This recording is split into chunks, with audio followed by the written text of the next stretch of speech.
28 ಲೋಕಸಭಾ ಕ್ಷೇತ್ರ ಇದೆ.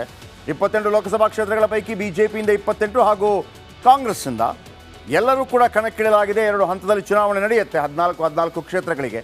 ಮೊನ್ನೆ ಅಮಿತ್ ಶಾ ಅವರು ಬಂದು ಹೋದ ನಂತರ ಬಿಜೆಪಿಯ ಎಲ್ಲ ಸಮಸ್ಯೆಗಳು ದೂರ ಆಯಿತು, ಎಲ್ಲ ಶಮನವಾಯಿತು. ಇನ್ನೇನಿದ್ರು ಜಯಬೇರಿ ಬಾರಿಸೋದು ಅಂತ ಬಿಜೆಪಿ ಅಂದ್ಕೊಂಡಿದೆ. ಆದರೆ ಅಸಲಿಯತ್ತು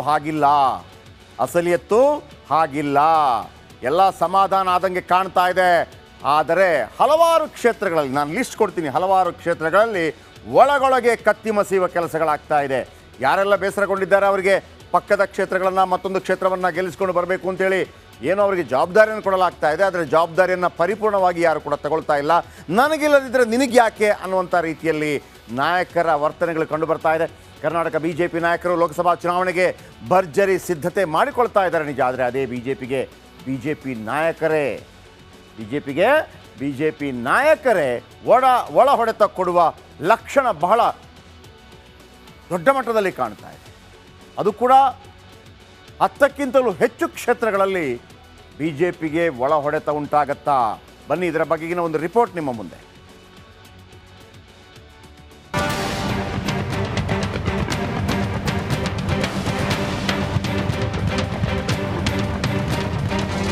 ಆ ಕಡೆ ಬಿಎಸ್ ಯಡಿಯೂರಪ್ಪ, ಈ ಕಡೆ ರಾಧಾ ಮೋಹನ್ ದಾಸ್ ಕಾಲಿಗೆ ಚಕ್ರ ಕಟ್ಟಿಕೊಂಡವರಂತೆ ರಾಜ್ಯಾದ್ಯಂತ ಓಡಾಡ್ತಿದ್ದಾರೆ. ಯಾರ್ಯಾರು ಬಂಡೆತ್ತಿದ್ದಾರೋ ಅವರನ್ನೆಲ್ಲ ಮನವೊಲಿಸುತ್ತಿದ್ದಾರೆ. ಇವತ್ತು ಚಾಮರಾಜನಗರ ಸಂಸದ ಶ್ರೀನಿವಾಸ್ ಪ್ರಸಾದ್ಗೆ ಕರೆ ಮಾಡಿ ಕಾಂಗ್ರೆಸ್ ಸೇರೋದು ಬೇಡ, ಬಿಜೆಪಿಗಾಗಿ ಕೆಲಸ ಮಾಡಿ ಎಂದು ಮನವಿ ಮಾಡಿದ್ದಾರೆ. ಶಿವಮೊಗ್ಗದಲ್ಲಿ ಆರ್ಎಸ್ಎಸ್ ನಾಯಕರು ಯುಗಾದಿ ಉತ್ಸವ ಆಯೋಜಿಸಿದ್ರು. ಕಾರ್ಯಕ್ರಮದಲ್ಲಿ ಬಂಡೆತ್ತ ಅಭ್ಯರ್ಥಿ ಈಶ್ವರಪ್ಪ, ಬಿಜೆಪಿ ಅಭ್ಯರ್ಥಿ ರಾಘವೇಂದ್ರ ಭಾಗಿಯಾಗಿದ್ರು. ಒಂದೇ ವೇದಿಕೆಯಲ್ಲಿದ್ರೂ ಕೂಡ ಇಬ್ಬರು ನಾಯಕರು ನಾನೊಂದು ತೀರ ನೀನೊಂದು ತೀರದಂತೆ ಕುಳಿತಿದ್ರು.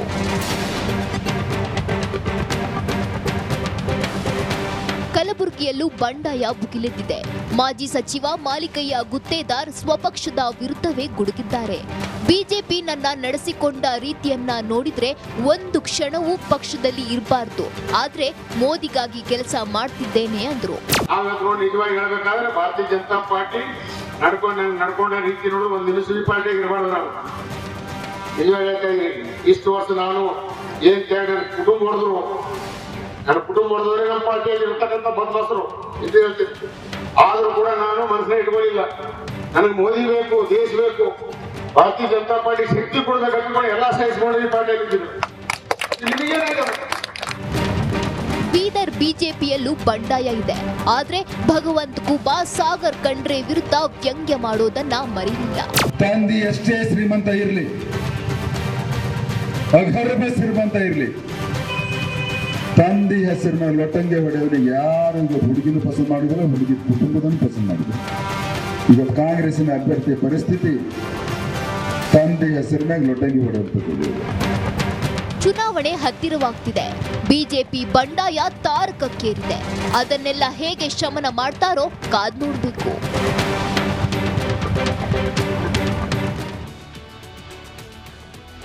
ಬಿಜೆಪಿ ಉಸ್ತುವಾರಿ ರಾಧಾ ಮೋಹನ್ ದಾಸ್ ಮತ್ತು ಯಡಿಯೂರಪ್ಪ ಕಾಲಿಗೆ ಚಕ್ರ ಕಟ್ಟಿಕೊಂಡು ಎಲ್ಲ ಕಡೆ ಪ್ರಾಬ್ಲಮ್ ಅಥವಾ ಏನು ಭಿನ್ನಮತವನ್ನು ಶಮನ ಮಾಡುವಂಥ ಪ್ರಯತ್ನವನ್ನು ಮಾಡ್ತಾ ಇದ್ದಾರೆ. ಆದರೆ ರಾಜಕಾರಣಿಗಳು ಒಂದು ರೀತಿಯಲ್ಲಿ ಹಿರಿಯರ ಮಾತನ್ನು ಕೇಳುವ ಪರಿಸ್ಥಿತಿ ಕಂಡು ಬರ್ತಾ ಇಲ್ಲ. ಒಳಗೊಳಗೆ ಓಕೆ ಬಂದಾಗ ನಮಸ್ಕಾರ ಮಾಡ್ತೀವಿ, ಹಂಗಾಗ್ತಿಲ್ಲ. ನಿಮಗೆ ಕೆಲವು ಸಾಕ್ಷ್ಯಗಳನ್ನು ಕೊಡ್ತೀರಿ. ಬಿಜೆಪಿ ವರ್ಸಸ್ ಬಿಜೆಪಿ ಯಾವ ರೀತಿ ಆಗ್ತಾ ಇದೆ. ತುಮಕೂರಲ್ಲಿ ಮಾಧುಸ್ವಾಮಿ ಆಸೆ ಪಟ್ಟಿದ್ರು. ಚಿಕ್ಕನಾಯಕನಹಳ್ಳಿಯಲ್ಲಿ ಈ ಬಾರಿ ಸೋತ ಕಾರಣಕ್ಕಾಗಿ ಮಾಧುಸ್ವಾಮಿ ಆಸೆ ಪಟ್ಟಿದ್ರು ನನಗೆ ಟಿಕೆಟ್ ಸಿಗಬೇಕು ಅಂಥೇಳಿ. ಆದರೆ ಮಾಧುಸ್ವಾಮಿ ಅವರನ್ನು ಮಾತಾಡಿಸಲಾಯಿತು, ಸಮಾಧಾನ ಪಡಿಸಲಾಯಿತು, ಅವರಿಗೆ ಉಡುಪಿ ಚಿಕ್ಕಮಗಳೂರು ಉಸ್ತುವಾರಿಯನ್ನು ಕೂಡ ನೀಡಲಾಯಿತು. ಆದರೆ ಎಲ್ಲೂ ಕೂಡ ದೈಹಿಕವಾಗಿ ಮಾತ್ರ ಬಿಜೆಪಿಯಲ್ಲಿದ್ದಾರೆ ಮಾಧುಸ್ವಾಮಿ. ಒಳಹೇಟು ಖಂಡಿತವಾಗಲೂ ತುಮಕೂರಲ್ಲಿ ಸೋಮಣ್ಣ ಅವರಿಗೆ ಡೇಂಜರ್ ಇದೆ. ಇನ್ನು ರಾಯಚೂರಲ್ಲಿ ತಿಪ್ಪರಾಜ್ ಅವರು ತನಗೆ ಬೇಕು ಅಂತೇಳಿ ಭಾಳ ಓಡಾಡಿದ್ರು. ಹಿಂದೆ ಕಾಂಗ್ರೆಸ್ನಲ್ಲಿದ್ದಂಥ BV ನಾಯಕ್ ಅವರು ನನಗೆ ಈ ಬಾರಿ ಸಿಗತ್ತೆ ಅಂತಿದ್ರು, ಸಿಗಲಿಲ್ಲ. ಹಾಗಾಗಿ ಮತ್ತೊಮ್ಮೆ ಇವರಿಬ್ಬರು ಕೂಡ ಒಳ ಏಟು ಕೊಡುವಂಥ ಎಲ್ಲ ಸಾಧ್ಯತೆಗಳಿದೆ. ಇನ್ನು ದಾವಣಗೆರೆ ಸಿದ್ದೇಶ್ವರ ಅವರ ಪತ್ನಿ ಕಣಕ್ಕಿಳಿದಿದ್ದಾರೆ.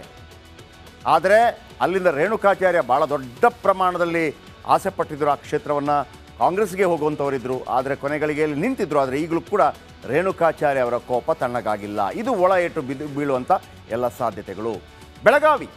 ಬೆಳಗಾವಿಯಲ್ಲಿ ಹುಬ್ಳಿ ಧಾರವಾಡದ ಜಗದೀಶ್ ಶೆಟ್ಟರನ್ನ ಕರ್ಕೊಂಬಂದು ಅಲ್ಲಿಗೆ ಟಿಕೆಟ್ ಕೊಟ್ಟಿರುವಂಥದ್ದು ಅಲ್ಲಿಯ ಸ್ಥಳೀಯ ನಾಯಕರಿಗೆ, ಜೊತೆಗೆ ಕೋರೆ ಫ್ಯಾಮಿಲಿಗೆ ಸುತಾರಾಮ್ ಇಷ್ಟ ಇಲ್ಲ. ಜೊತೆಗೆ ಅವ್ರು ಹಾಕ್ಕೊಂಡಿದ್ರು ಅವತ್ತೊಂದು ಬ್ಯಾನರ್, ಬನ್ನಿ ಊಟ ಮಾಡ್ಕೊಂಡು ಹೋಗಿರೋಂಥ ಶೆಟ್ರೆ ಅಂತಂದ್ಬಿಟ್ಟು. ಅಷ್ಟು ಕೋಪ ಇದೆ, 4-5 ಲಿಸ್ಟೇ ಇದೆ ಅಲ್ಲಿ.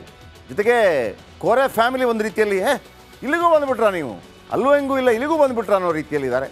ಇನ್ನು ಉತ್ತರ ಕನ್ನಡ, ಅನಂತಕುಮಾರ್ ಹೆಗಡೆ ಕೊನೆ ಗಳಿಗೆ ತನಕ ಟಿಕೆಟ್ಗಾಗಿ ಹೋರಾಡಿದ್ರು. ಯಾವತ್ತೂ ಕೂಡ ಅನಂತಕುಮಾರ್ ಹೆಗಡೆ ಟಿಕೆಟ್ಗಾಗಿ ಸರ್ಕಸ್ ಮಾಡಿದವರಲ್ಲ, ಆದರೆ ಈ ಬಾರಿ ಸರ್ಕಸ್ ಮಾಡಿದರು. ಕೆಲವು ಹೇಳಿಕೆಗಳನ್ನು ಕೊಟ್ಟರು, ತಮ್ಮ ಹಳೆಯ ಹೇಳಿಕೆಯನ್ನು ಮತ್ತೆ ಹೇಳ್ತಾ ಹೋದರು. ಆನೆ ನಡೆದದ್ದೇ ದಾರಿ ಅಂದರು.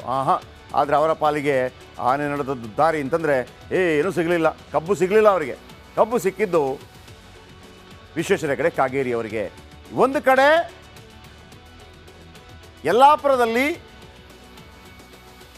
ಯಲ್ಲಾಪುರದಲ್ಲಿ ಕೂಡ ಒಳ ಏಟು ಸಾಧ್ಯತೆ ಇದೆ, ಹೆಬ್ಬಾರವರಿಂದ ಒಳ ಏಟು ಸಾಧ್ಯತೆ ಇದೆ. ಮತ್ತೊಂದು ಕಡೆ ಅನಂತಕುಮಾರ್ ಹೆಗಡೆ ಅವರ ಅಭಿಮಾನಿಗಳು ಇವರಿಗೆ ಓಟ್ ಹಾಕ್ತಾರಾ ಇಲ್ವಾ, ಇದೊಂದು ಭಯ ಕಾಡ್ತಾ ಇದೆ.